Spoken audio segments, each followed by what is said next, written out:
আজকে আমি এসেছি একটা মিষ্টির দোকানে রুটি কিনতে। এই রুটিগুলো নিয়ে গিয়ে কি করব তোমরা তো দেখতেই পাবে। তারপর চলে আসলাম আর একটা দোকানে, ফেভিকুইক নিলাম, তারপরে নিলাম ডিম। আর ফেভিকুইকটা কিসের জন্য নিলাম তোমরা দেখতে পাবে। তারপর সবকিছু নিয়ে কমপ্লিট, তারপর সবকিছু নিয়ে বাড়ি যাচ্ছি। ফেভিকুইক নেওয়ার কারণ এটাই, আমাদের টিভির জ্যাকটা নষ্ট হয়ে গেছে, তাই আজকে আমাদের গ্যাস শেষ, তাই উনুনেই বানাতে হবে। এদিকে মা ভাই আগুনটা জ্বালাচ্ছে আর আমি রুটিগুলো পিস পিস করে কেটে নিচ্ছি।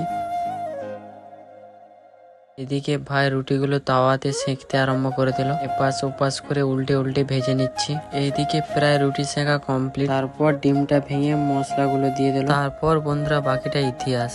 আমি তো দেখে লোভ সামালতেই পারছিলাম না, বসে বসে ভাবছি কখন হবে। তারপর ফাইনালি সময়টা এসে গেল, এবার খাবার পালা। বন্ধুরা আমি খাই, আর তোমরা আমার ভিডিওগুলো ভালো লাগলে অবশ্যই আমাকে সাপোর্ট করবে এবং একটা লাইক করে চ্যানেলটাকে সাবস্ক্রাইব করবে।